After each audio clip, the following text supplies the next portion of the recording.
في قلب المدينة التي لا تنام، كان كريم شاباً بسيطاً لكنه مليء بالأحلام. رغم شبابه وحيويته، كان يشعر بوحدة داخلية، كأن الحياة لم تمنحه فرصته الحقيقية بعد.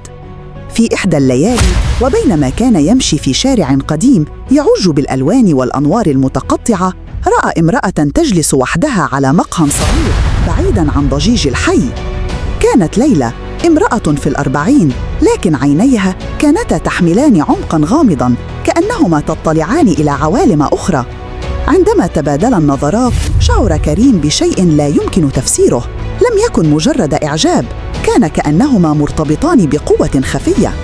تقدم نحوها وتبادل الحديث.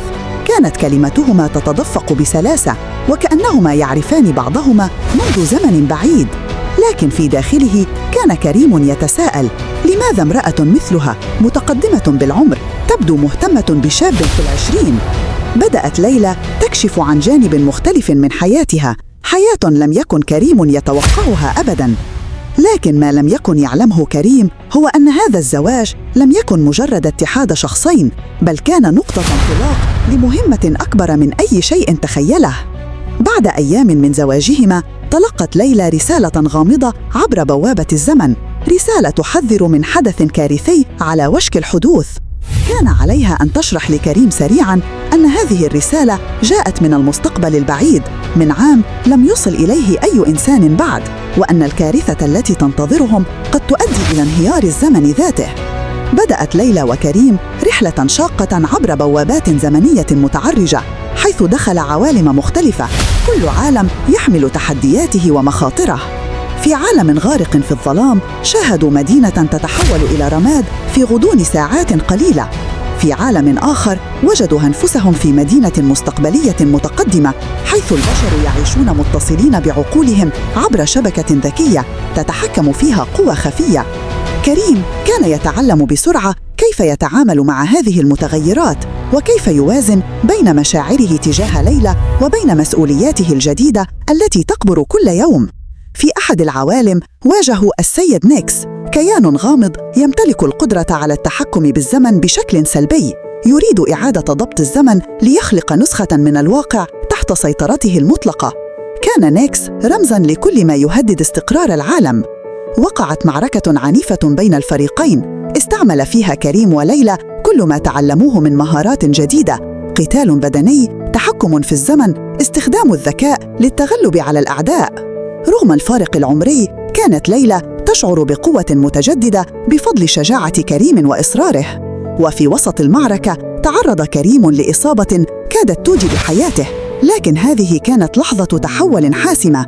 ليلى استخدمت قوة بوابة الزمن لإرجاع كريم للحظة حاسمة في الماضي، ليتمكن من تغيير مجرى الأحداث وإنقاذ نفسه.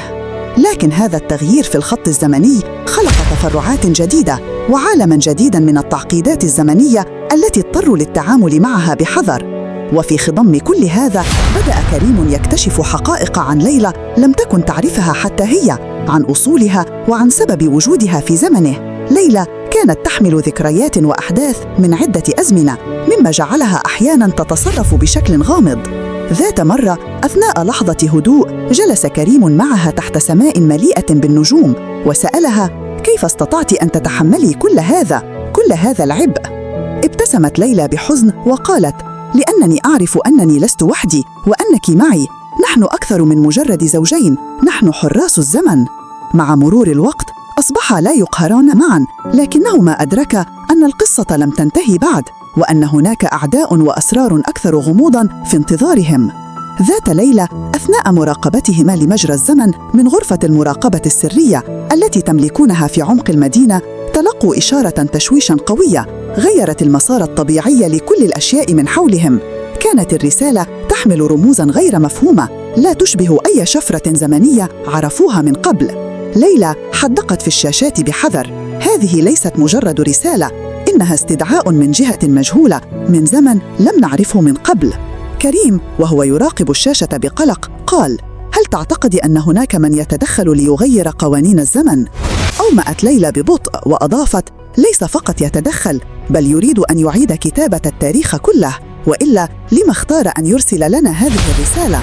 بدأت رحلة جديدة، هذه المرة عبر متاهات زمنية غير مستكشفة إلى أزمنة مجهولة لم يسبق لهما زيارتها.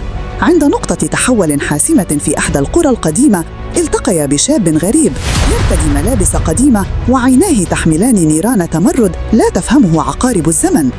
قال الشاب بصوت قوي: أنا يوسف، من زمن يسبقكم بقرون، وأنا أبحث عن من يستطيع مساعدتي لإيقاف. لكن لم يكن الأمر بهذه البساطة، فبينما هما يحرسان الأزمنة بدأت ظواهر غريبة تحدث في بعض العوالم المتفرعة: اختفاء لحظات، تعطل في تسلسل الأحداث، وأصوات غامضة تهمس في أركان الزمن. ذات مساء، وأثناء مراقبتهما للمستقبل عبر شاشة زمنية، شاهد مشهداً مقلقاً: نسخة من المدينة التي يعيشون فيها تمحى تدريجياً، كما لو أن وجودها يشطب من الوجود. ليلى التي عرفت معنى هذا قالت بجدية: هناك قوة جديدة بدأت تعبث بالزمن، ليست كما السابقين، هذه أكثر تعقيداً وخطورة. قرر كريم وليلى أن يبحر أعمق في هذه الظاهرة، فدخلوا إلى بوابة نحو زمن موازي، حيث التقيا بنورة، امرأة غامضة ذات قدرات زمنية مميزة، لكنها كانت مسجونة في دوامة زمنية لا تنتهي. نورة كشفت لهم عن منظمة سرية تعرف بالظلال المتغيرة، وهم مجموعة من البشر الذين اكتسبوا قدرات زمنية عبر تجارب محظورة، يسعون لإعادة تشكيل التاريخ لمصلحتهم الخاصة. كانت هذه المنظمة تمتلك تقنية تمكنها من سرقة ذكريات وحظوظ الأشخاص في الأزمنة المختلفة لتحويل مجرى الحياة بأكمله. انضم كريم وليلى إلى نورة في معركة ضد هذه المنظمة، حيث خاضوا معارك في عوالم متغيرة، من مدن عائمة إلى صحارى تذوب فيها الرمال كالزمن. في واحدة من تلك المعارك تعرض كريم لفقدان مؤقت لذاكرته، مما جعله يعيش تجربة غريبة كأنه شخص آخر في زمن آخر. خلال هذا التوهان رأى نفسه يعيش حياة مختلفة، حيث لم يلتقي ليلى أبداً، ووجد نفسه في صراع مع نفسه لا يعرف من هو. كانت هذه لحظة اختبار حقيقية، حيث كان عليه أن يستعيد ذاكرته وقوته قبل أن تفقد بريق الأمل. بمساعدة ليلى ونورة نجح كريم في العودة إلى واقعه الحقيقي، لكنه عاد أقوى وأكثر إدراكاً لأهمية الروابط الإنسانية والتاريخية. وفي ذروة القصة تجمعت كل القوى: كريم، ليلى، نورة، ضد الظلال المتغيرة في مواجهة نهائية تهدد بتمزيق نسيج الزمن.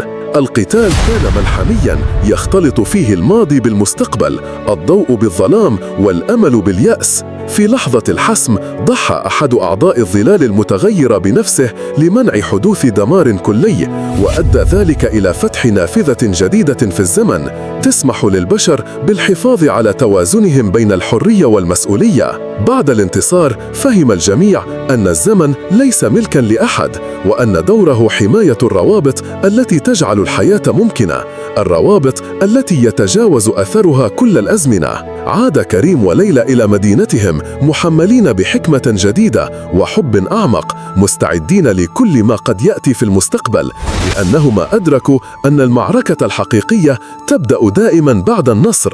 لكن ما لم يكن في الحسبان أن زمنهم كان يراقبه بصمت عدو جديد، ليس من قوى الظلام أو الحراس الزمنيين، بل من داخل أعماق النفس البشرية نفسها. في الأيام التالية بدأ كريم يشعر بارتباك غريب في ماضيه، ذكريات مختلفة، لحظات جميلة اختفت وأخرى مؤلمة تظهر بلا سبب. ليلى لاحظت تغيره وقالت له: هذا ليس مجرد تأثيرات زمنية، هناك شيء يتغلغل داخل عقلك يحاول أن يعيد كتابة قصتك من الداخل. ساعتها أدرك كريم أن الزمن لا يحمي فقط الواقع الخارجي، بل يحمي أيضاً أعماق القلب والذاكرة. بدأ كريم رحلة داخلية إلى عوالم ذهنية غير مرئية، حيث واجه نسخة مظلمة من نفسه كانت تجسد كل مخاوفه وألمه المكبوت. كانت معركة نفسية قاسية، حيث كان عليه أن يقاتل ليس بسيف أو قوة، بل بإرادته وقلبه. ليلى كانت بجانبه تقدم له الدعم وتذكره بمن هو، وبأن الحب الذي بينهما هو أقوى سلاح ضد أي ظلام. في تلك اللحظات فهم كريم أن فرق العمر الذي كان يعاني منه لم يكن سوى انعكاسا لمخاوفه الداخلية، وأن الحب الحقيقي كان الجسر الذي تجاوز كل هذه الحواجز. وبعد انتصار داخلي عميق استعاد كريم ذكرياته بالكامل وشعر بتوازن جديد بين ماضيه وحاضره. مع هذا السلام الجديد قرر كريم وليلى تأسيس حراس الزمن، مجموعة من البشر المختارين الذين سيتعلمون كيف يحرسون الأزمان ويحمون الأزمان والتاريخ من أي تهديد. بدأوا بتدريب أول مجموعة من الحراس، وكان كريم وليلى نموذجاً حياً لكل من يؤمن أن الحب والشجاعة قادران على تحدي كل قوانين الزمن. وبينما الشمس تغرب خلف الأفق وقف كريم وليلى يحدقان في السماء حيث النجوم تلمع وكأنها تحرس سراً عظيماً. قال كريم بابتسامة: